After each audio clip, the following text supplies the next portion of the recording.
Suspended Lee Anderson held court in a Commons bar yesterday, telling MPs and onlookers, "I like the job, I'll go wherever will win," whatever that means. His boasts came as it was reported the Ashfield MP held private talks with the leader of Reform UK just 24 hours after he was suspended by Rishi Sunak. We're still joined in the studio by TalkTV's international editor Isabel Oakeshott and, of course, Alex Phillips is here, both of whom are somewhat problematical when we have to talk about Reform UK. But let's talk about Lee Anderson. I mean, that, as I said earlier, the ego really has landed. Apparently, he was in the Strangers Bar in Westminster in the House of Commons yesterday in the middle of the afternoon, drinking double whiskies, telling anyone who wants to listen at the top of his voice he likes being an MP and he'll join whatever party is going to win. He seems to assume that they are all desperate to have him. Well, parties don't win anyway, individuals win. So the question is, for him, I suppose, he must be looking at how does he have, what are his best chances of holding on to his seat? And certainly there aren't many Conservative MPs, and he's an ex-one at the moment, or at least a sort of temporarily ex-one. There aren't many Conservative MPs that can possibly be looking towards the next election feeling at all confident, never mind optimistic. I think it's worth just looking at the history of defection. I mean, it's still an extremely unusual thing to do, a highly unusual thing to do for MPs from one party to defect to another. And they've got a dilemma, because if they do it, they're effectively, in a sense, you could argue they've disenfranchised their own voters. You know, those that in their constituency wanted to choose a Tory MP have suddenly found they've got something else. So the question then is it morally right, even though you don't have to trigger a by-election? Yeah, no, I mean, that's certainly, if you're looking at the heritage of Reform, which was Brexit Party before that, and coming from the Farage entity UKIP, that was the sort of protocol that was put in place back in 2015. But I think what's interesting here is the Conservative Party, because I get the impression that they might be slightly reneging on their decision now to suspend him, having had a lot of pressure from the grassroots and people in his constituency saying this is dreadful, this shouldn't have happened. And, you know, people in the general public thinking it just feels a bit like censorship and silencing someone and not addressing the issue at hand. Whatever one thinks of how clumsy his choice of words, and certainly by this report that he's sitting in Strangers Bar in Parliament saying that he will go wherever wants him, it does make me get the impression that he thinks his options are open. Well, I hope that's not true about the double whiskies or whatever that report is. It's a bit lurid, isn't it? And you'd hope that somebody would be concentrating on the more serious things happening rather than drinking heavy alcohol at lunchtime. I'm sure that's not true about him. In terms of is the Tory party leadership regretting the way they've handled this?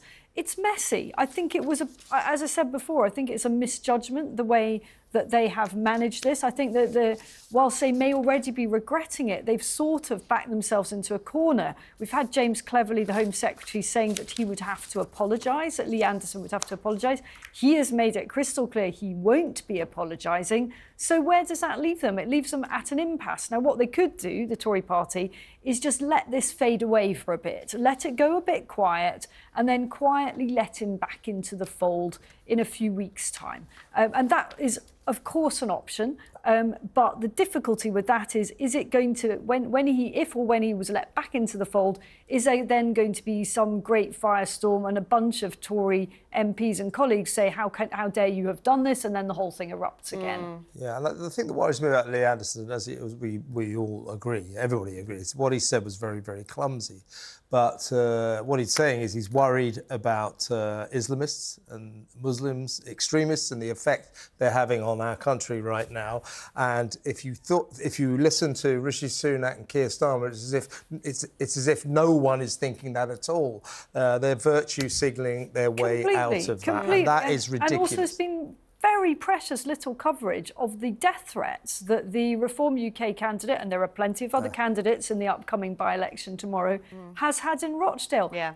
Actual death threats. Somebody was lifted for that by the police. I think serious stuff. What is astonishing about this whole furore for me is just before the weekend I thought, well, that's it. So Keir Starmer's in big trouble now after taking Sir Lindsay Hoare, the Speaker, into a broom cupboard to insist that he correct parliamentary It was the reasons protocol. room. It was the reasons room. Or, you know, his What on MPs earth? are facing death threats. Room. And then all of that mess has just sort of disappeared. And they very clever. They do this every time. They very cleverly find someone who is the votive, who is the lamb to slaughter, who can be called a phobe. Right, let's think. So, of course, these people in their little Westminster debating society were at each other's throats again in PMQs. Let's see what Rishi and Keir were squabbling about today.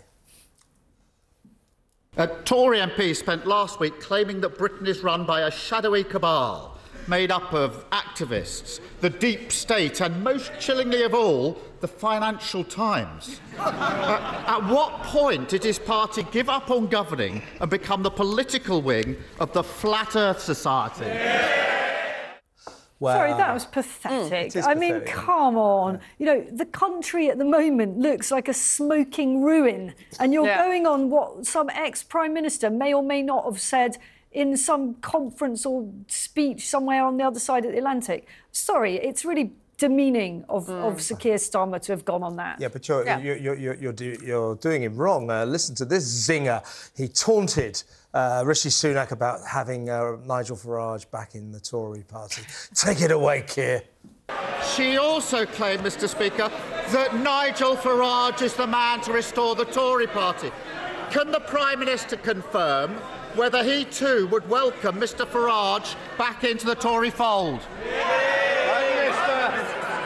Mr. Speaker, in our party, we have a proud tradition of diversity and accepting everyone from every background. Indeed, it is a proud record that puts Labour to shame, Mr. Speaker.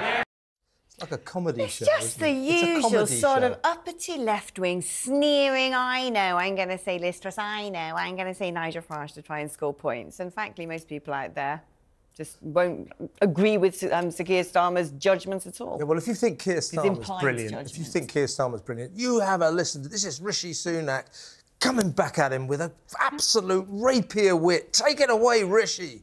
The truth is, his party is so mired in hate that despite 3 ex-Labour candidates standing, he can't back a single one of them, Mr. Speaker. It's because we expel anti-Semites, he makes them Labour candidates. Pathetic, isn't it? Thoughts on a lot of it is? For anyone listening or watching who is less familiar with how Prime Minister's questions work, Keir Starmer's got 6 questions. That's it. Yeah, I so know. to choose for your questions the ones that he did, I think is frankly an insult to the voters of this country and tells us nothing positive about the way he, if he is elected if he becomes Prime Minister after the next election, how he will prioritise what's happening in this country. Exactly, and after the week we've just been through, that's all they can manage It's at sad. PMQ. It's 6 not just that, questions. it's an utter abrogation of duty. It's a disgrace. But we mentioned the Rochdale by-election, which means we have to read all the Sorry. candidates. That's not your fault. I did say You I can your do fault. them as well, as if you like. Shall I take the first few? You do the first. Okay, 4. well... I'll do the next one, it's with, gonna do the with last. qualifications, Azhar Ali is the Labour candidate, but he's not really. Mark Coleman, Independent. Simon Danjuk is Reform UK.